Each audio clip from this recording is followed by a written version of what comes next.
Stephen Mansfield, New York Times bestselling author and speaker. Doug Tenaple, I'm the creator of Earthworm Jim. Tweet groups. I'm Victor Dweck. Joseph Carter, I'm the Mink Man. This is Dave Baker from Forged and Fire. This is Leanne Morgan. I'm a comedian, and this is why you should never Don't ever Don't waste your time. Oh, you really should. listen to those darling, yummy Reverend and the Reprobate. Yes. Hey everybody, welcome to the Reverend and the Reprobate. I'm Lucas Pinkert. I'll be the Reverend for today as always. And with me is a man who resembles Batman in every way except for the money, the physique, and the know-how. It's Dan Gibson. Yep, but I do have batarangs. The Reprobate. Yeah, with his batarangs. I do have batarangs. Do you have a utility belt? I've got a belt and some duct tape. You know, today on our show, we've got a guy who might have had a utility backpack. Oh, for sure. Yeah, it is 100%. He has a belt, too. The host of Forged in Fire. And it's definitely in camo. It is Desert camo. Yeah, it is Man Gravy himself, Grady Powell. He talks to us a little bit about his time that he spent in the Green Beret, which it's weird to say a former Green Beret. I think it's kind of one of those things that if you wear a Green Beret, you always are. For sure. It's a badge of honor that he earned. But he talks to us about his time in the Green Beret, the many different reality shows he found himself on before Forged in Fire, the transition from being a contestant and a survivalist on those shows to now being the host. And making sure that the experience of the blacksmiths is optimal whenever it comes about. It's and being best friends with Forge Daddy. Yeah. And best show friends with Forge Daddy. And he just touches on the fact that he did some work with John Cena. Mm-hmm. And just talks about... My son's going to love that. He loves John Cena. It's a cool interview. If you are watching, make sure that you like, subscribe, ding the little bell, follow us wherever it is that you get your podcasts, and sit back, buckle up, and enjoy the amazing person, the amazing soldier, the amazing bear fighter and baboon spear maker, Grady Powell. Get some good beard depth. And look at that chiseled jawline. Yeah. Well, if you're wondering who we're talking about... Not look like fat Captain America. On our Airwaves Today Expo is truly a man in myth. It is the youngest Green Beret and the new and most current, our favorite host. He is our host of Forged in Fire. It's the wonderful, fabulous Grady Powell. How are you, sir? I'm wonderful. I'm gonna do something real quick. Okay, so yeah, do it. Right before we got on here, I was thinking about previous interviews I've done and articles I've read about myself. Mm-hmm. I got to ask you, where did you read or hear that I was the youngest Green Beret? You said it. No, I didn't, because I'm not. Yeah, No. You said you were one of the youngest. Yes. Yeah. One of the youngest to get the title. My scholarship and enlisted in the military, and fortunately enough, became one of the youngest Green Berets to be awarded that title. Is your quote. That's fair. Okay. Did you say youngest? I did say youngest. Okay. Yeah, okay. I like to speak in superlatives because it makes him sound cooler. I'm with you. Yeah, without it is, Green Beret, Africa, Iraq. At least I said beret and not Barrett or Barrett. Running tactical training facility, dual survivor, ultimate survivor, Forged in Fire. It's pretty. Yeah, it's pretty boring. Yeah, it's meh. So, do something interesting. For once. Yeah. Good grief. And I think he's younger than we are. Yeah, probably. How old are you? Are you under 35? Okay. Yeah, just turned 35 a few weeks ago. You friggin' jerk. Absolute fat Captain America. Okay, so let's I'll take that. Let's talk about something other than Forged in Fire. Like, I definitely want to get to the show, but when we started, so we got to interview you with Dave and Ben. It was a lot of fun. We talked a lot about Forged in Fire on the show. But when we set up this like one-on-one, we're looking at it and we're like, this guy's resume is really impressive. So I'm really good at pencil whipping. Well done. Well done. So I want to start with, before you get into any of the reality TV show stuff that you've done, I want to start with the Green Beret. Yeah. Like, because I don't think that the average citizen understands what that is. We're familiar with like Rangers. We're familiar with Delta Force. There's people that know about Navy SEALs. Everybody knows about the Navy SEALs. Right. Yeah. the Green Beret is a completely separate thing that we seldom hear about, let alone have ever met one. So what does it mean to be a Green Beret? So you guys mentioned the Rangers. You mentioned the Delta Force. We fall somewhere in between. So if you look at the action arms of the Army, you've got the infantry, then you've got airborne infantry, you've got the Rangers, and then you have the Green Berets. In my opinion, some Rangers say they're better than Green Berets, but if you look at just the schooling and the classifications or qualifications, if you go to Ranger School and then you go to the Q course and become a Green Beret, you wear a Ranger tab, but you're a Green Beret. If a Ranger goes, well, how do I put this? If a Ranger goes to this Q course, they become a Green Beret. If a Green Beret goes to the Ranger course, they're still a Green Beret. So if that tells you anything about, I guess, where they lie in the hierarchy, in my opinion, everybody's got their specialties. The Rangers are absolutely bad, but we have a different skill set. And from back in Vietnam till now, a big part of our skill set and our job set is to train foreign forces to be self-sufficient so they can fight for themselves and we don't necessarily have to. Okay. Stanford's a safe place. So, for instance, in Iraq, a big job of the Green Berets were to be the first in, the tip of the spear, and go train the Iraqis or train rebel forces to stand up against a tyrannical government. I was in at a time when it wasn't anywhere near as crazy as people just assume. They think I was John Rambo and I was going around shooting bin Laden in the face and whatnot. It's not how it was. I carried the title. I worked with a lot of bad guys. It was intense, but it was nothing compared to what a lot of these guys have gone through. So I don't want to try claiming that I was this crazy bad. I feel like I'm fairly tough. I feel like I've gone through a lot, but I'm not. I was a man among giants, if that makes sense. Yeah. And then as far as where we stand in the full military spectrum, when you're talking the Naval Special Operations or the Air Force Special Operations, the Marine MARSOC. So you've got the Green Berets, the Army Special Forces. A lot of people say Special Forces and refer to the Navy SEALs or MARSOC. The Special Forces is only the Army Special Forces, only the Green Berets. Special Operations is the umbrella term for MARSOC, the Raiders, Navy SEALs, Air Force PJs, pararescue, combat controllers, and then the Green Berets. That makes sense? Yes. So and then there's Delta Force, who just trumps all of us. So we actually got to work with a guy who was in the Delta Force, and in the movie Black Hawk Down, the guy in the sniper that gets stabbed that was him in real life. And so What's his name? His name's Kerry Layhow. Okay. And one of my really good buddies was there in Delta Force during that time. Yeah. So Kerry went. What's his name? After that, he gets stitched up, and then when he went to get promoted to the next level, there's a certain amount of like push-ups and sit-ups and all that stuff that you guys have to do for your PT. And because they sewed his abdomen sideways, he wasn't able to do it because whenever they got to him, they just needed to close everything up. And so he's got this weird shift in his abdominal wall. And when he went to go do the push-ups, he passed with flying colors. The pull-ups and everything he did fine. He did okay on the running, but whenever they went to go do the sit-ups, he was just in an immense amount of pain about halfway through. And so he was honorably discharged after that because he couldn't pass. And it's just a crazy ride. It's crazy that he even wanted to continue going. Yeah. I was, back when I was in the Q course, I was around this guy who's a giant. Literally, I think he's like 6'6". He went to a different team. We separated ways, but he was somebody you remember. Just his voice, his accent was like, this guy walked in the room, they're like, oh, so-and-so's here. His name was Nick Lavery. I get out. I hear about some stuff going on. I think it was in Afghanistan. He ended up getting shot, and long story short, lost his leg. But he's like, I'm not done. I don't want to be done. I didn't come here to go home.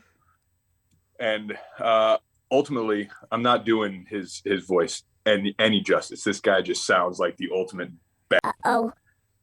He trains up. He goes through all the qualifications and ends up back on a team back in Afghanistan fighting the same war he lost his leg to. Look him up. How? This is a guy you should try to have on your podcast. No joke. How? Yeah, I make TV. This guy he sweats. It's outrageous. How was he in combat with only one leg? And Hopping around. I don't know. Yeah, like what was the? He's outrageous. What was the Look dude's him up. name? Can you pull him up? Let me see. Give me his name one more time. I just sent you. He looks terrifying. He is what movies need to be made of. Oh, Nick we got it. Blavery. Oh yeah, yeah. Look at that dude. Yeah. he's a monster.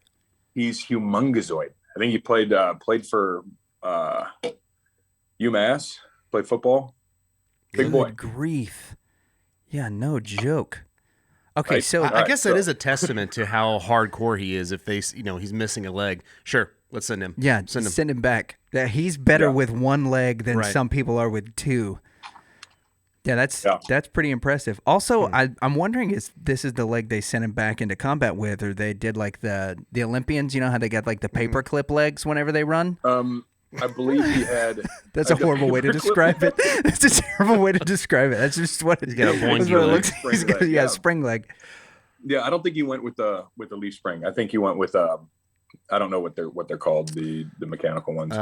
The tactical. a I wonder if it had pneumatic. like special stuff, like a utility belt. I worked with a guy who lost his leg in a motorcycle accident, and he got a cutting edge, bad to the bone new leg that had pneumatics. I'm trying to think of what it's called with the Like hydraulics? hydraulic. It had a hydraulic because he couldn't walk upstairs, which I didn't really think was a thing. But you can't Yeah. walk upstairs with with one leg. Yeah, it makes sense. But this one he could. That would be awesome if it Yeah. was like a hydraulic leg, but also like a Yeah, utility it was like leg. $100,000. Like he told me. pushes a button and then that's where they know where the missile launch is.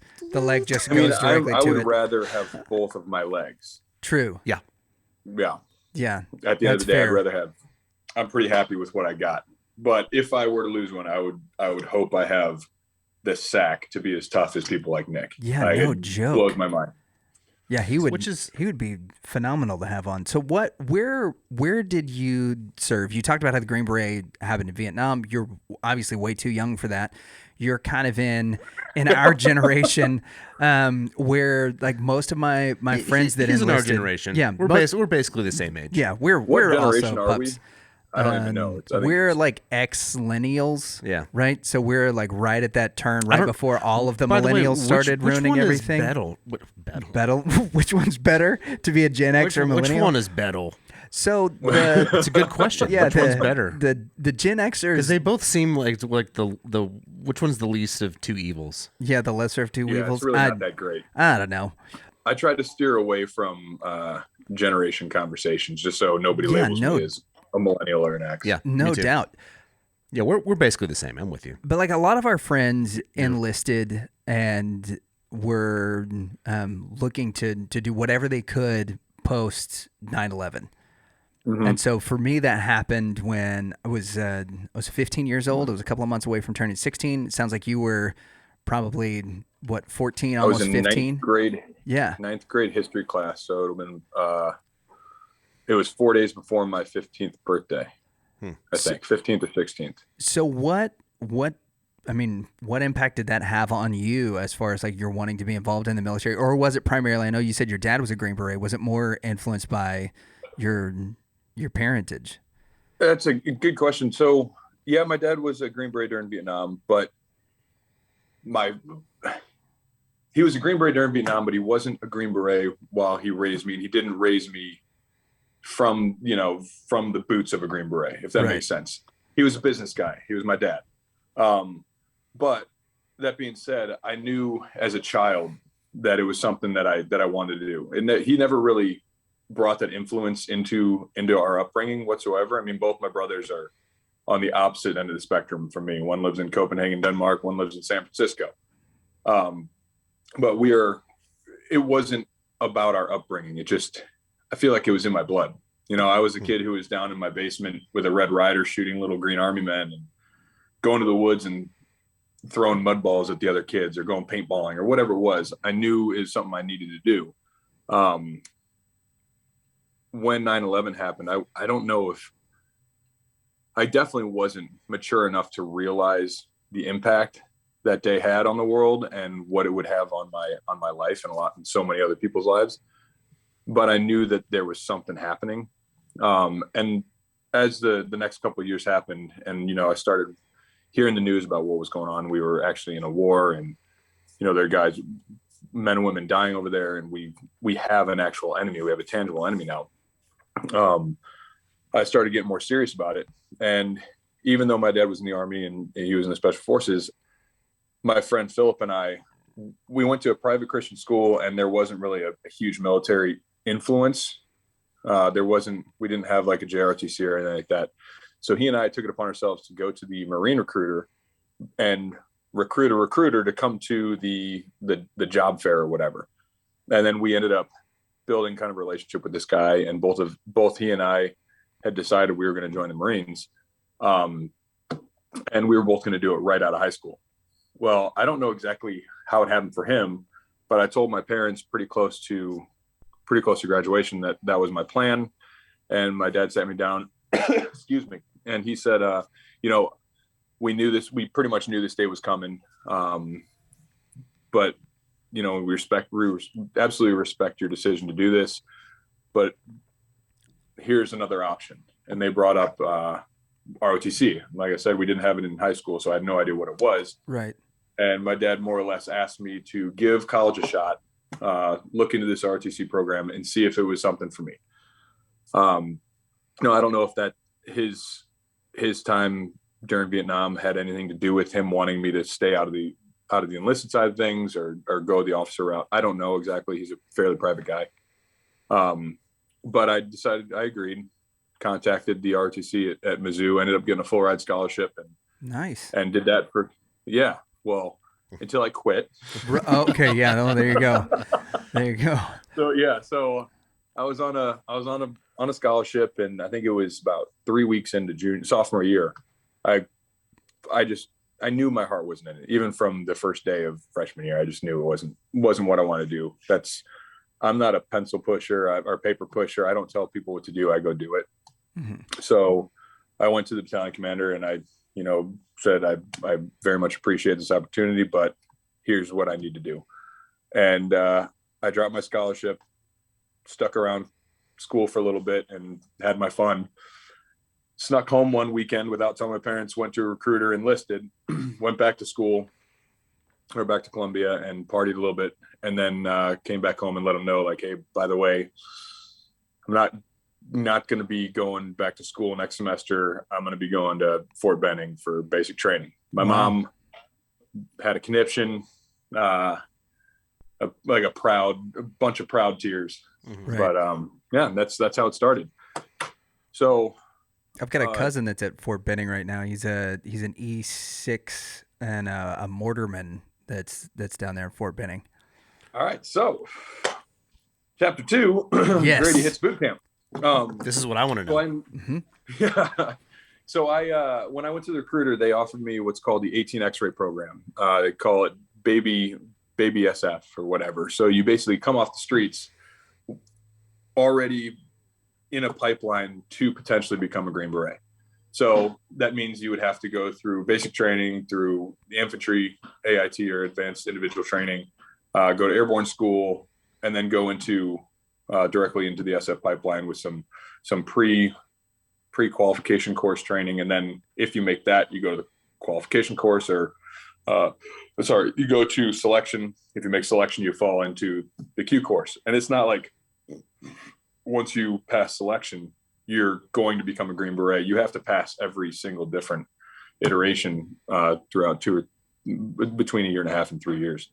So I didn't want to come off the street saying I am good enough to be a Green Beret. I knew what it meant to be in the special operations. I knew, these guys are some of the best of the best. And I was a wet behind the ears, stupid kid just dropped a free ride in school. I'm an idiot. So, so I said, thank you, I appreciate it, but I'm just going to go the regular route. And I took what's called an 18X or 11 X-ray program. So it's an infantry recruit. They can choose to either put you in as 11 Bravo, just regular infantry, or 11 Charlie, a mortarman. And apparently my math testing was high enough that they figured I could shoot mortars at stuff. That's awesome. You can shoot from far away. I could be trusted around explosives. So I went through my initial training as an 11 Charlie, and that's when things started getting more serious. So I was 11 Charlie with a Ranger, a RIP program. What's it called? The RIP selector. I don't even know. I had the option to go to airborne and then into the Ranger program. But while I was in, I think it was advanced individual training, the AIT, the Special Forces liaison at Bragg came and talked to me and a couple other guys in my platoon, and they're basically like, your physical fitness, your leadership, your whatever, shooting, all these things are what we're looking for. We'd like you to take a look at the Special Forces program and see if going 18 X-ray from this point is something that would interest you. It's like, it absolutely interests me. That's where I'd like to be in the long run. But again, I'm not where you're at. I'm not as good as you are. I have a lot to prove. These guys, most of the guys in the Special Forces had been in for 5 years or so before they even had an opportunity to go to selection. And here I am in for like 8 weeks, Mm-hmm. So I denied that offer. I think it was 2 times. And then the third time they came to me and they're like, we're coming close to the end here. Time to make a decision. I want to give you one more chance. And I asked him if I could take the night, call my dad, bring it up to him and see what he thought. At this point, I'd just been making decisions by myself, again, like an idiot, because I thought I knew everything. So they said, yeah, go ahead, take a day. I called my dad and told him the situation. He said, hold on, son. You're telling me that the Special Forces, 2 Green Berets, have come and asked you to become a Green Beret, or at least try to become a Green Beret multiple times, and you've said no? And yes, sir. Are you fucking stupid? At this point, I'm sure you guys knew I was. Yeah. But yeah, I was like, okay, so that's a yeah, I should do this. He said, Grady, if you don't do it now, there's a reason they're coming and asking you. It's respectful that you don't want to put yourself in that position, but they're asking you to do it. So I said yeah, and that's when I guess the training really started to earn a Green Beret. So what was that like? What was the training to become a Green Beret? And how was that different than basic? It's in the way that it is basically stripping away you, mm-hmm. stripping the you out of you. It's turning you into a moldable gray piece of clay that they can then turn into a soldier. When you go into the Special Forces pipeline of the Q course, they've already picked you specifically for mental aptitude tests, for your physical abilities, for your personnel skills, your leadership skills, your fighting abilities, and things like that. Now they want to hone those things and mold you into exactly what they want. And in order to, along the way, while they're doing that, they're putting your mind, your body, your full-on soul to places where you never thought it would be physically possible. And they're doing that in not an attempt to break you.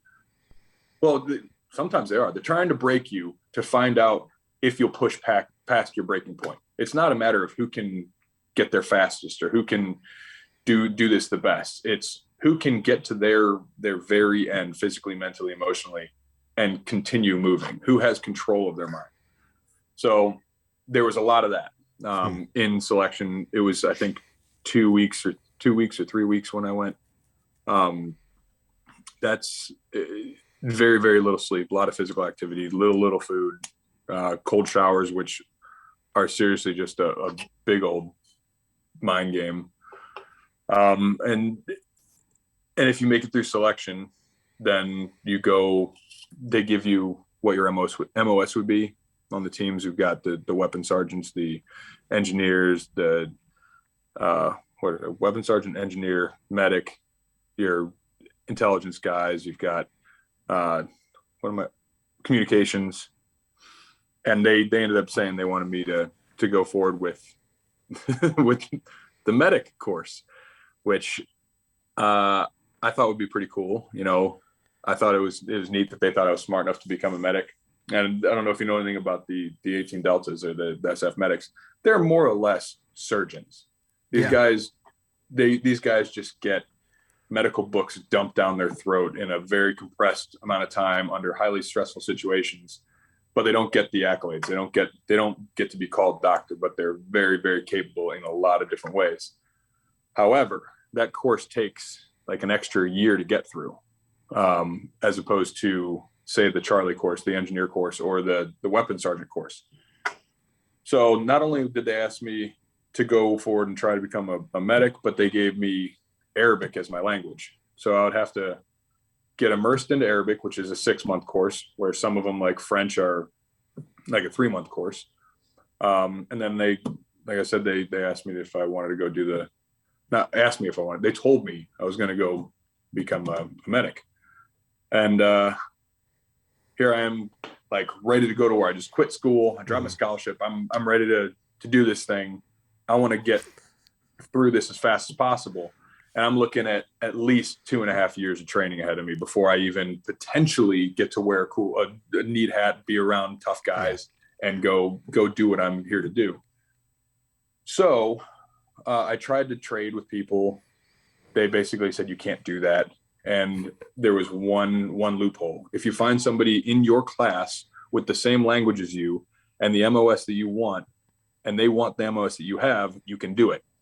I don't know if I was just very convincing. I don't know if I bought the right kind of beer, but I got a guy to agree to take the Delta side of things. I would go become a weapon sergeant, and we both stay with Arabic.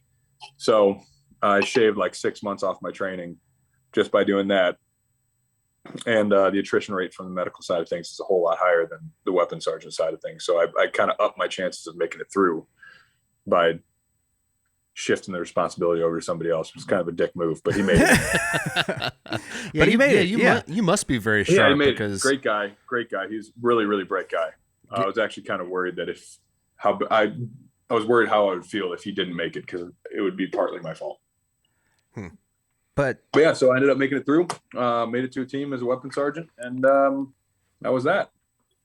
And here we are, from weapon sergeant to forged and fired host. Yeah. There's a lot in between there. Yeah, there is a lot in between there. You kind of hit on something, and we talked about this a little off air. In our last episode, we were kind of joking around about your memory, but that the effects of we've done one of these before, just barely. You were, if you remember the night with the Forge Daddy and Ben, we were all so that was it was a ton of fun. But you had made a couple of jokes about your memory that had happened, potentially due to one of the many vaccines that you guys have to get, especially into not just the area of the world that you were going into, but also as, like, there are so many different kinds of threats that we don't think about. Like, I remember the anthrax scare here after 9/11, and because of like 10 envelopes. Yeah, it was like 10 envelopes, but then there were like junior high kids. By the way, is anthrax just like gone now? Yeah, they don't use it anymore. I think it's always been a thing. They just I don't know if I want to get into all that. Yeah, right but there were also like junior high kids walking into school with like baby powder and envelopes, pretending like they were throwing at people, and so it became like this really big, for about 18 to 24 months. It was one of these like flash in the pan kind of phenomenons. Our generation's cooler. Now it's Tide Pods. Yeah, that's way better. Yeah, so much better. So you had mentioned off air though that you had you'd been able to overcome some of the stuff with the memory stuff from some of the new things that you're doing. Do you want to talk about that? Yeah, absolutely. So I'm not 100% sure if this is factual, but over the years since I got out, I realized my memory was degrading pretty rapidly. So doing some research on what could have possibly caused that from my time in the military, I came across the anthrax vaccine and my anthrax card. And anthrax the anthrax vaccine has a side effect of short-term memory loss, potentially. So I immediately latched onto that. That's what's going on. I got a bunch of these shots. I blame Uncle Sam. Sure. Then I started hearing more and more about this HRT, or hormone replacement therapy, where I don't know if it's because of the foods we're eating or our lifestyles or drinking too much beer or what it is, but guys these days, especially, I mean, it's normal to happen around 30, but especially people in high stress environments, like in the special operations and military in general, or police officers, whatnot, around 30 years old, your testosterone levels and your hormone levels just start to plummet. Oh, you don't have to tell us. Well, did you get tested and they actually checked your T level? Okay, so are you guys familiar with the whole what's normal, the spectrum of normal? It's huge. Yeah, from the spectrum of normal is like 10 to 200. Yeah, which means there are many people on. I shouldn't say 10. 10's absolutely ridiculously low, but everybody is different. It basically tells me, with such a widespread variation of what's normal for people, there is no normal, and have no idea what they're talking about. So I went to the doctor when I started reading up on this and thinking maybe this is something that could be going on with me. I went to the doctor and got tested, and I came back with I don't remember exactly what I was at, but it was right outside that 600. I think it was like 650. By the way, for adult males, it's 240 to 950. My doctor told me 200 to 600. And because I was at 650 or whatever, 650, 675, he's like, oh, I'm sorry, I can't do anything about it. It's just what happens. So I go home already mentally beat up. My brain fog is outrageous. Libido is not what it used to be. My energy is in the pits. I have no motivation to go. I wasn't a barrel-chested freedom fighter anymore. I didn't want to go. I wasn't as alive. But I leave this doctor's office thinking, you know what, maybe I'm just a bitch. Like, maybe it's just me. Maybe I just need to man up, and I got to do something. Well, a year later, 2 years later, I found out a friend of mine started one of these, a guy I know started one of these clinics, and I get to talking to him about it. And he's like, no, Grady, like you were, no. He knew me right when I got out, is when we met. And he's like, you are not the same person you were then. And he gave me some statistics of these high energy, high activity, high stress environment kind of people, and what their numbers should be at. So without getting into specifics, I'm way higher than I was before. I feel absolutely phenomenal. In the process, going through an actual hormone replacement therapy clinic, I found my thyroid was jacked up. My other levels were screwed up. So we got me on a regimen of, I'm doing the pellets. You familiar with the pellets? Yeah. They insert several into, did you get them in the hip? No, I do them in my back because I do a lot of sitting.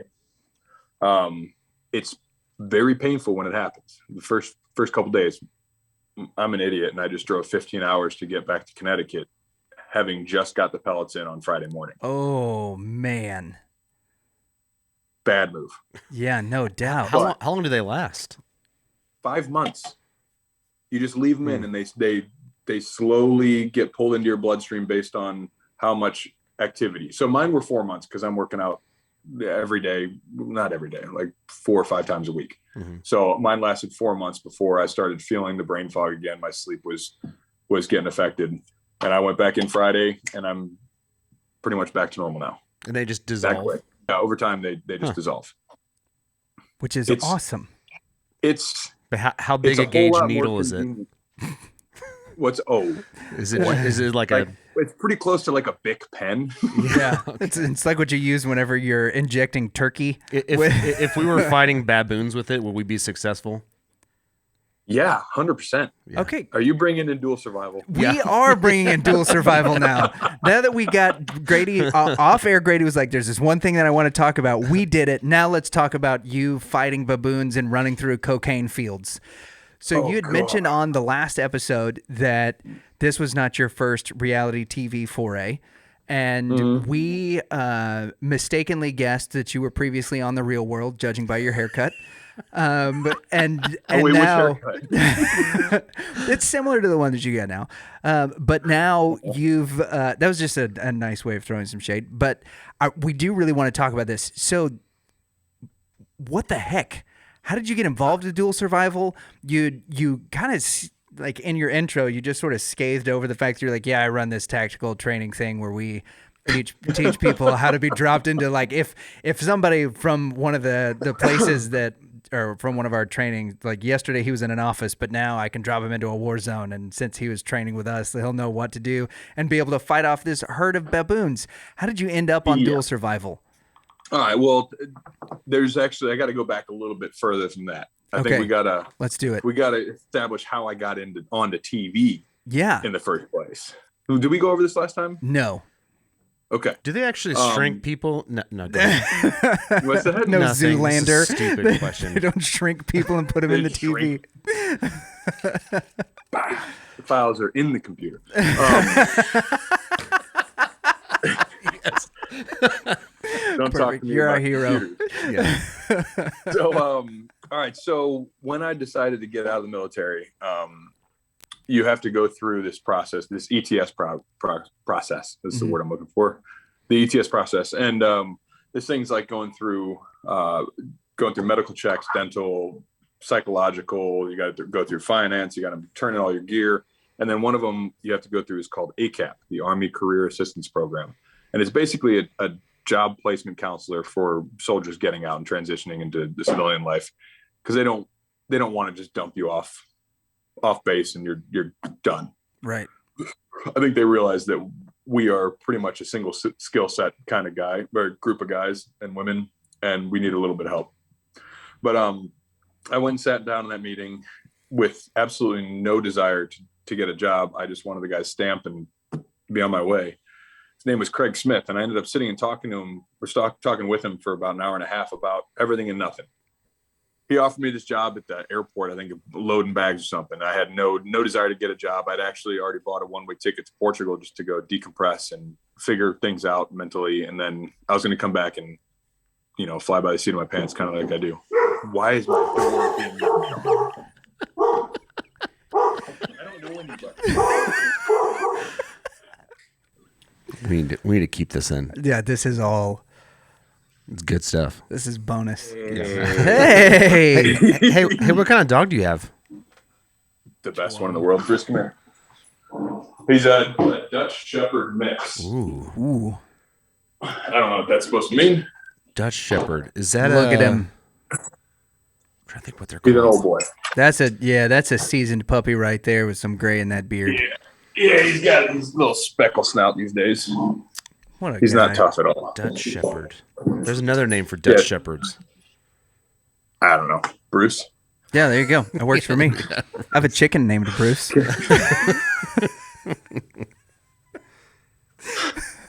Oh, shoot. Where were we? ACAP. And then you took a one-way trip to Portugal, or at least you wanted to.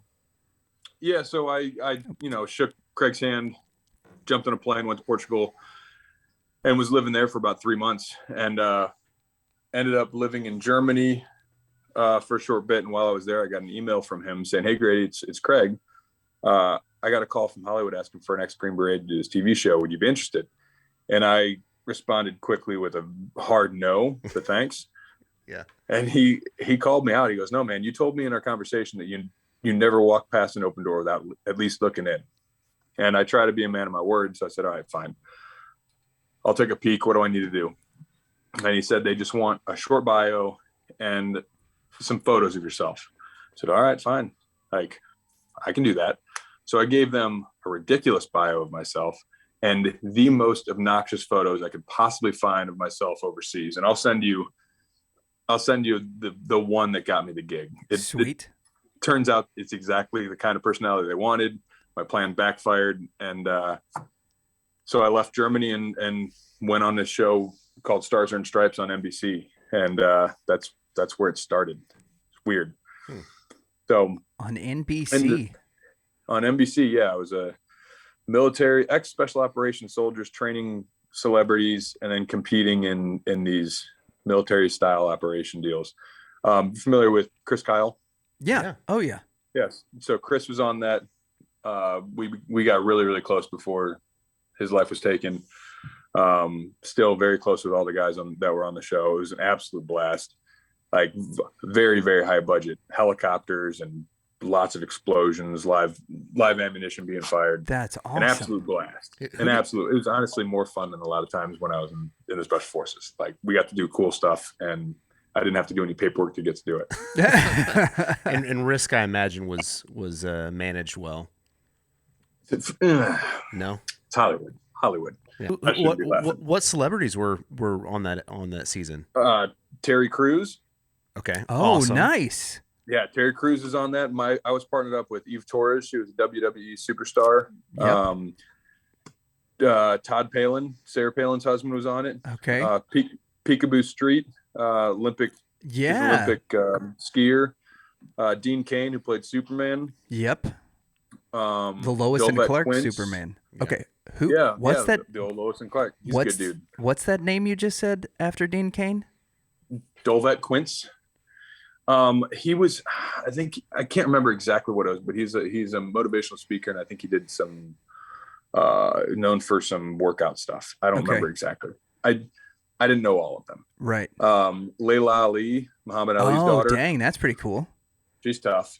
I actually almost got her in a lot of trouble. We did a red carpet once, and I kissed her on it as a joke. Oh man.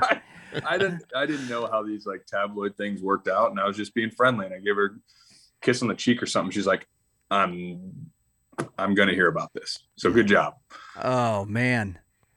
Yeah. So it was a lot of fun. Eve and I ended up winning the whole thing. Nice. Donated a bunch of money to, I think it was the USO was her charity of choice. Very cool. And I got a truck, which was pretty sweet. Yeah. And I figured, you know what, that's cool. It was a good story for the kids, for the grandkids. I'm gonna move along. That's when I started that firearms training facility in Missouri. And skip forward about a year and a half or so. I was dating this gal named Candace, and it wasn't going so great. We were on vacation in Florida, and I got a call from a guy named Kevin Hoban. And I'm on the beach, and he's like, "Hey, Grady, it's Kevin. I'm with such and such Productions, working with Nat Geo. We're doing the survival show in Alaska, and I was wondering if you'd be interested." And I was like, "All right, I've already done this once. It's pretty cool." So like, I mean, yeah, give me some time to think about it. He goes, "Well, that's the thing. We kind of need to know right now because you'd be leaving in a week." I'm like, "Oh, okay." So I was about to go talk to the girlfriend, realized I didn't really, it's bad, but I didn't really care. So I said, "Yeah, sure, I'll be there." Been there. Yeah. Ended up going and doing 2 seasons of that. Spent 6 months total in Alaska. And that was the first survivalist show I did, where it was 4 teams of 3 competing in these multi-day adventure races, getting from point A to point B with only was on our backs. And that was an absolute blast. I'm talking like 12 feet from a mama grizzly trying to steal my salmon kind of blast. Friggin' fun. Dude. So that is where the joke about him fighting bears must have come from. Yeah. Is that there was actually like what are all these jokes? You guys are. I should probably read about myself online. You brought it up in our interview with the other 2 judges from Forged in Fire. You're like, "Yeah, I fought bears," and Dave's like, and you were like, "Hey, whiskey daddy, stay in your lane." He and I had tied one on a little bit before that one. I'm sure you noticed. He always has to pregame a little bit before he comes on our show. But you know, also he's the best. He is. Cool. He's awesome. He's a great fun. dude. He was the first and most warm person that I met leading up to the show. He was the first one who called me, congratulated me. The first one who I went out with when I got here. Really kind of just took me under his wing, knowing how difficult it would be with the massive and very strong fan base we have. Yeah. And boy, like he saw the writing on the wall because it was rough there for a while. Yeah, no doubt. No doubt. So Fat Captain America had a bad time. Well, now that you got your T levels fixed and got some of that super soldier pellets, you're all good to go. MK Ultra. So okay, I want to hear about the baboons. Ultra, we got to hit on the that's baboons. Yeah. Okay, so how do you get from Alaska to baboons? All right, so great is that that's great. From bears to baboons, the Grady Powell interview. So I'm trying to make sure that this is the correct sequence of shows. But I went from adventure military to adventure outdoor survival because in the special force, we have to go through the survival school, SEER school, survive, evade, resist, and escape. And Discovery was looking for a new host for dual survival. It's premise of the show is two guys of very different backgrounds get dropped off in the middle of nowhere around the world, and your job is to make it out alive. Now you have very limited resources. Sometimes you have like a compass or some fire making technique or whatever, but they asked me if I'd be interested, and I was like, you know what, I'm not a bushcraft guy. I can figure stuff out. I'm more of a MacGyver. And apparently that was the right thing to say. It said that's exactly what we want. We already have the hippie. We want MacGyver. Did they have some hippies? That's what I'm saying. It seems they had a hippie. it seems like the formula for that show is we need a military guy, and then one guy that's like, I brought some hemp seeds that we can grow. You can chew on this bark and be miserable, but you might not die. Yeah, it has anti-inflammatory benefits. Yeah. Yeah.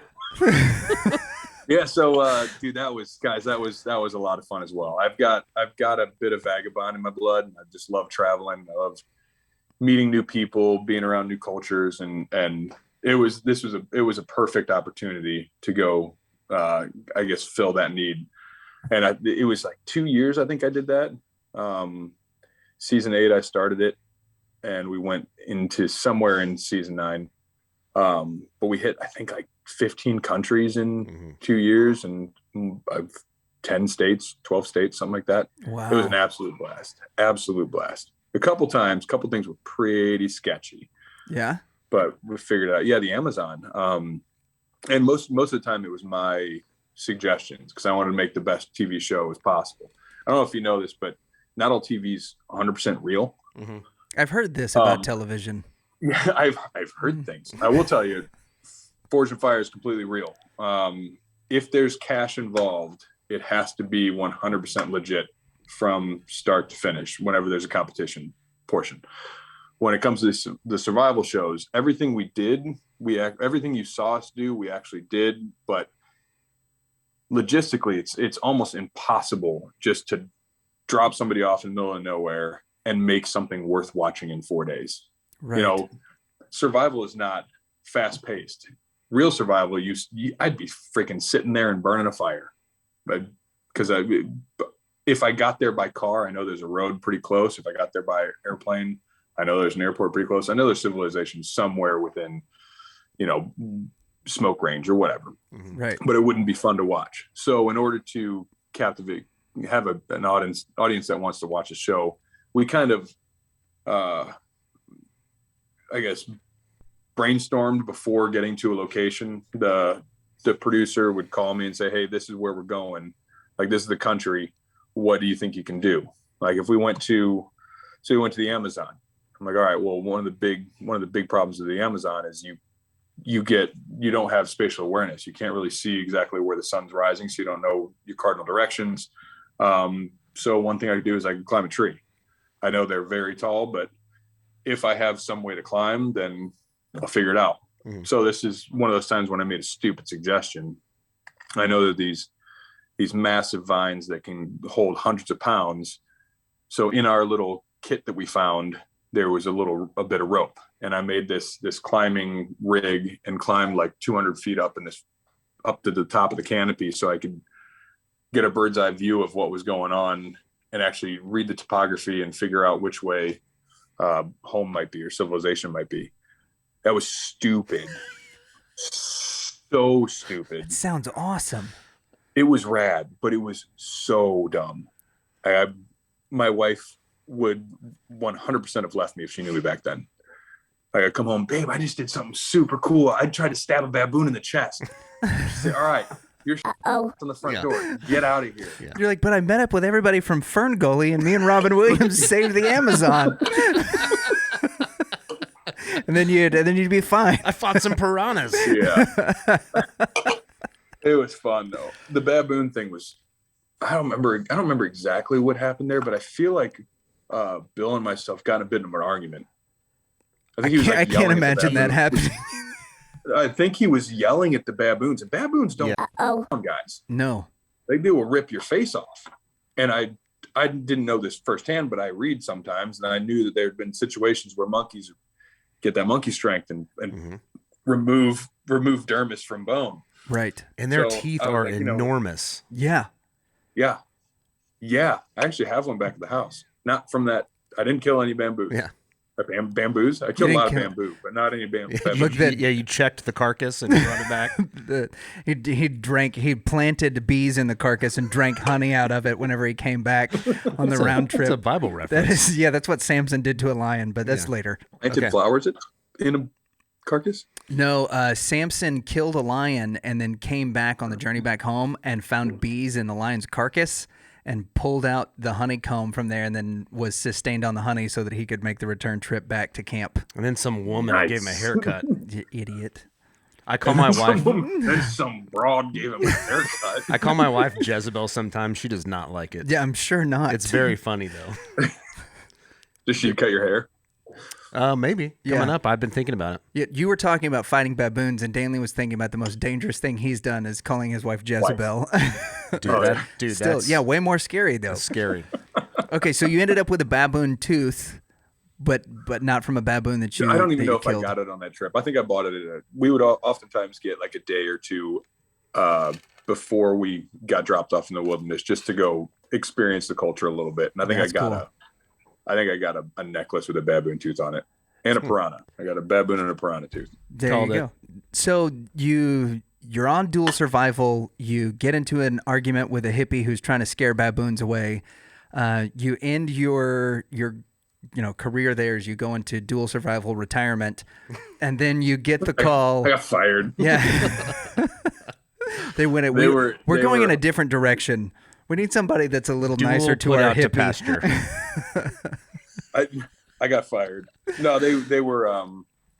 I've been pretty well. Like my career in television has been like the closer, more or less. Like when shows have peaked and something bad happens and they're like about to fall apart, like Dual Survival. I got brought in to like try and revitalize it out of it. Yeah, and I don't think that's what's going on here with Dual Survival, but I've been on. I don't know that the only time I've ever been on the first season of anything was the first show I did. Stars and Stripes. Stars and Stripes was the first and only. Well, it was a bad time for firearms in television. It's probably pretty true.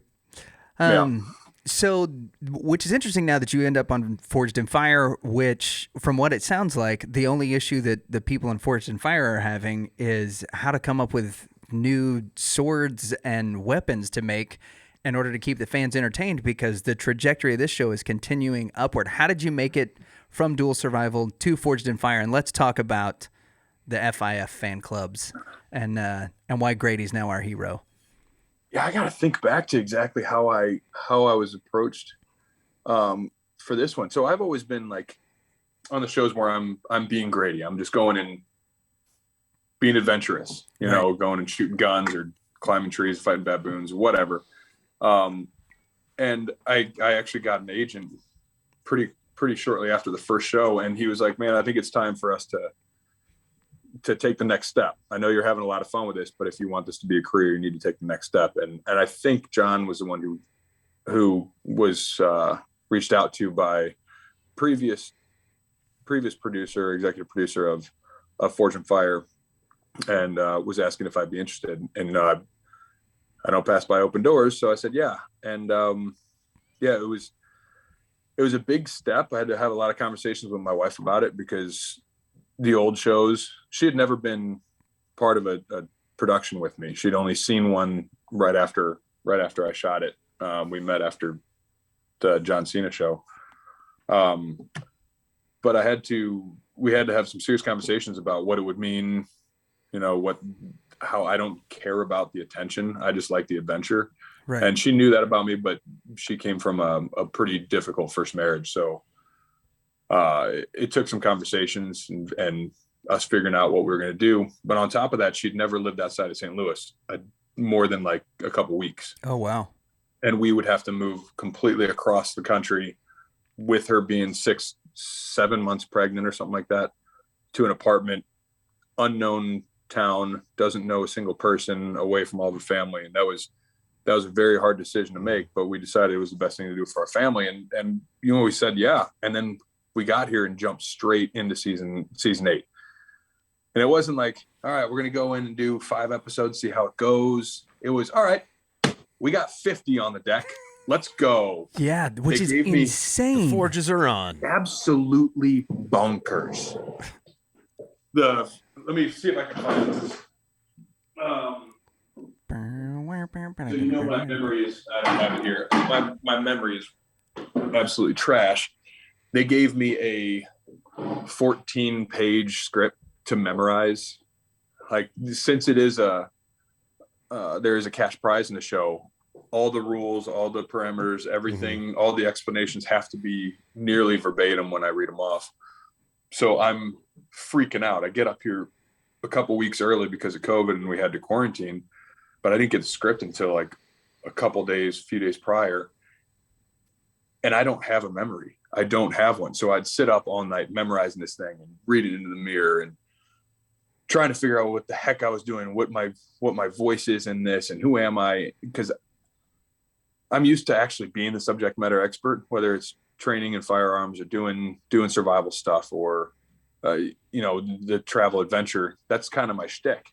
Well, I come into this massive, Forge and Fire family, and I'm supposed to be the captain of the ship.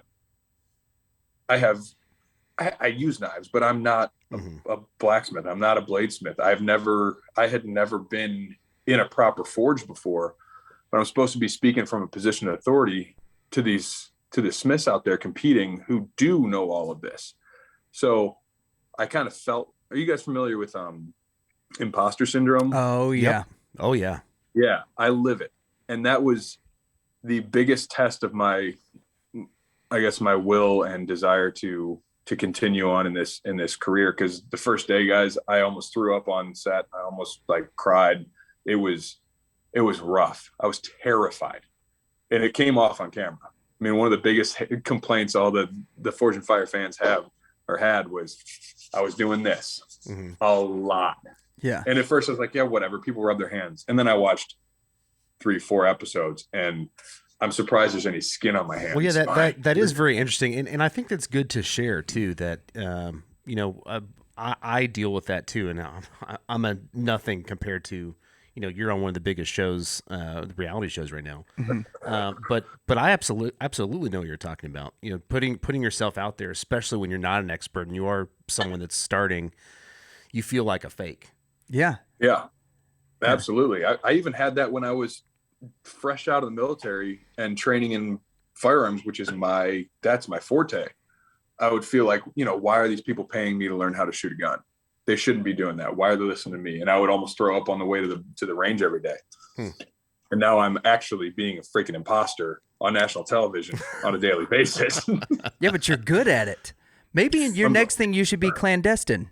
That would be a lot He of can fun. read minds. I have. So I have done that. What? Go. That's Got the next story. I wasn't in Jason Bourne. I wasn't like Jason Bourne or anything, but so I'm from St. Louis, and we know that there's been some civil unrest in St. Louis over the past few years. I've heard about this. And having been part of a firearms training facility, we got in pretty close with the police departments. We did a lot of training with them, trained their teams and whatnot. But during some of the Michael Brown civil unrest, they needed plainclothes people, but we weren't getting paid or anything. We were just going in and gathering information. And I went in as a Vice reporter. I got to find that picture for you guys as well, because it's absolutely ridiculous. No I had joke. Long story short, I just went in and I convinced these guys walking around with AKs and stuff that I was going to write an article and I was going to make it about them. The police couldn't get close enough to get photos of who they were, because they were all breaking the law, but they couldn't do anything about it because of the potential problems, of going and arresting one people in the middle of a huge protest. No that would have doubt. been very bad. So I convinced them to take their masks off, tell me their names, let me take a picture of them, and then I just sent it up. That one night alone resulted in, I think, like 15 arrests for our team. By the end of it, I ended up getting arrested myself, pepper sprayed and zip tied and thrown in the back of a SWAT vehicle. But that was more or less to keep our cover. But Did the they cops use who arrested me cops didn't know. like, was it the mist pepper spray or the gel pepper spray? I don't know. It was pepper spray. It hurt. It was awful. I'm gonna say I couldn't see well enough to read the can. Well, Grady, we super appreciate the time that you've given us tonight. We end all of our interviews with a segment called Controlled Rowdiness, which I'm sure that you're familiar with, having experienced in one. But tonight we have curated questions. We have curated questions on this episode just for you, Mr. Grady Powell. So, as you know, that there are no right answers, but there are several wrong ones. So watch out for that. Danley, if you'll get us started. Okay, here we go. Oh boy, you guys. Have you ever fired 2 guns whilst jumping through the air? Yeah, absolutely. I've ran a firearms training facility. It's kind of a rite of passage. Okay. Have you ever been in a high-speed pursuit? Have I been chased or have I chased? Either or. Because yes. Both. Yes to both. Yeah. Wait. Is this in the training facility or is this elsewhere? Next question. Oh, awesome. The best. Awesome. Have you ever fired 1 gun whilst jumping through the air yelling, "Ah"? Yes. Have you ever seen Bad Boys 2? Absolutely. Have you ever fired a gun whilst in a high-speed pursuit? No, absolutely not. What did they call you in boot camp? Nothing really in boot camp, but my call sign was Man Gravy. Man gravy? Man, it evolved from Grizzly to Gravy Train to Man Gravy. So yeah, that's a great call sign. I like that. Man Gravy down. Yeah. Awful. It was awful. I was so excited when they started calling me Grizzly because that's tough. Grizzly's cool. Yeah, Grizzly's cool. Gravy Train was all right because I was pretty big at the time, and then our sergeant major called me Man Gravy over the radio, and I knew that's what was going to stick. It was done. Game over. that is Gravy. One that once a bunch of other dudes hear it, it's not going. Yeah, I was like, oh, dude, the radio went silent for a minute, and then just the chatter started. Let's see. You're next. Is it true that there's a place in a man's head that if you shoot it, it'll blow up? Depends what caliber you're using. 5. Well, I'm going to guess that you haven't jumped through the air whilst firing 2 guns yelling, ah. No, I've not. Have you tried a bidet? Yeah, for sure. Is it superior to toilet paper? Absolutely, but there are a lot of things that are superior to toilet paper, the easiest of which is baby wipes. You have children. If you haven't used baby wipes, you've made a mistake. I do. I have a child, and we still have baby wipes. The best thing, we got one of those baby wipe warmers for Nash, and he doesn't get it anymore. This is Daddy's. Yeah. This is now. This is Dad. Is it true that you went into the Army instead of the Marines because you could not suck a golf ball through a garden hose? I just didn't like the taste of crayons. All right, Danley, wrap us up. Let's see. What was your favorite food that you got to eat? Overseas? Yeah, traveling. Paella in Peru. I don't know why. It was just really, really good. That sounds amazing. Cool. I think it was paella. I could be completely wrong. I'm pretty sure that's the Peruvian dish. The yellow rice with chicken. Yeah. In a big delicious. wok bowl. Yeah. I also think those are famous last words. I think it was paella. It was actually all right. So that was my favorite food on a set of a TV show or whatever. My favorite meal overseas. We were doing like a security detachment for the president of Iraq at the time, and some U.S. delegates, and they gave us like a 5-course meal at the palace, and it was absolutely ridiculous. But then I just had to go back to work. It was like, it was cool. It wasn't great. He had his personal tailor make us like the full dress uniforms. Wow. That still have. I'll send you that picture too. Sweet. Pretty ridiculous. You could fit like 7 bodies in the pants, live or not. Like MC Hammer's got nothing on these things. Easy transport. Why do you need a tailor for pants that are that big? I don't. That's actually a really good question. Well, there you go. It's a very good PJs. question. You can get them for $5.99 at Walmart. So comfy though. Like we're doing something wrong over here. We really are. It's so free. Bidets and PJs. Yeah, that'll take us away from skinny jeans and toilet paper. Yeah. Bidets and PJs, the Grady Powell interview. Grady, thanks so much for being on with us tonight, man. We appreciate it. Cheers, guys. Oh, and by the way, thank you for your service. Yeah, absolutely. We didn't say it. I had a blast. I'd do it again tomorrow if my wife would let me. Yeah. Grady freaking Powell. I never know what to say. Yeah, I mean, Grady freaking Powell, though. Yeah. Yep. Yeah, pretty much. It's cool to get to dive into the other stuff that he's doing besides Forged in Fire.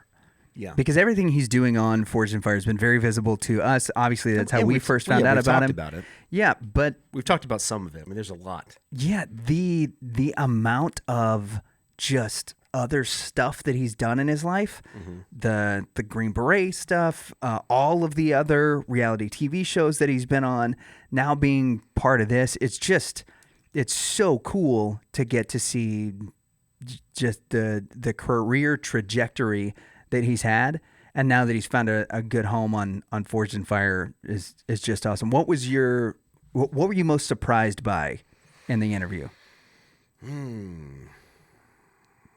I don't know. I mean, I don't know. I'm still absorbing some of it, honestly, because some of it is pretty funny. Like he quit school to go join the military, and then they tried to put him in school, and he had to trade somebody to get out of that.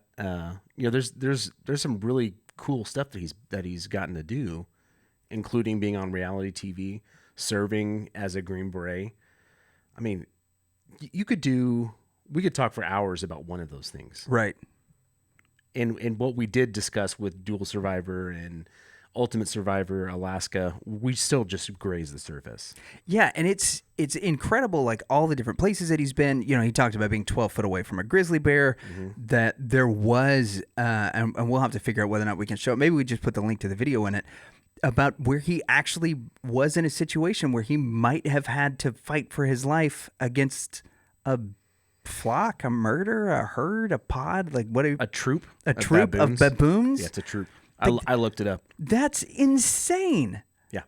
And now he's just like, you have 3 hours to make this knife. And there's so much. How to make Chris knife? Yeah, there's so much about all of that just, if you only see the show, if you only think of him as the host, or you only hear the credentials of, former Green Beret and served in the U.S. military, that comes with a certain amount of respect. But now knowing that this is, a craft he's put himself into for a while, so cool. And we still didn't talk about all the shows. There was the Grit that he was on with John Cena, which he kind of briefly mentioned. And just a lot of stuff in between when we went from Dual Survival to, and he does Forged it for in fun. Fire. Yeah. It's just, it was like, it was great. Yeah. Going to the Amazon, climbing 200 foot. It was really dumb, but it was a blast. That was so cool. That sounds like hell on earth to me. It's like, do you want to go to Alaska? I mean, is it a hotel? Like, where am I staying? The jungle, or not the jungle, the forest. Yeah, right. So, yeah, probably not. But you haven't heard the best part? You get to fight a grizzly for your salmon. That does bring back the. I think I'll just go to a sushi bar. Grizzlies kill nearly 3 million salmon a year. Attacks by salmon on bears are much more rare. So, hey, you guys, thanks for watching. Thanks for listening. Make sure that you like, subscribe, ding the little bell. Follow us on Apple Podcasts or Podchaser, Bullhorn FM, wherever it is that you get your podcast from. And if you would give us the opportunity to get some feedback from you, rank us in the stars, give us a little bit of review. Not only does it help us out because it pops up in more people's feeds, but also it lets us know what we can do to make the show better for you guys. Thanks once again for listening. Y'all have good and get give, and we'll see you next week. I can see it. This is Grady Powell, and you should not listen to the Rev and the Reprobate because their wives say not to. Yeah, so this is like the first time they were trying to do that, and they were trying to find somebody in the arena that was the same size as Michael Jackson, but they couldn't find anybody. So Michael's like, "It's okay, I'll do it." Right? So they load him into the chute, and he flies up and hits the ceiling and the lighting truss, and then falls back down to the ground, and everybody goes silent because they think we killed Michael Jackson. And he said it was like 3 minutes into nobody saying anything. You just hear, "I think that was a little too high." This is real. It's a real story. Yeah, it's a real story. This is the best story.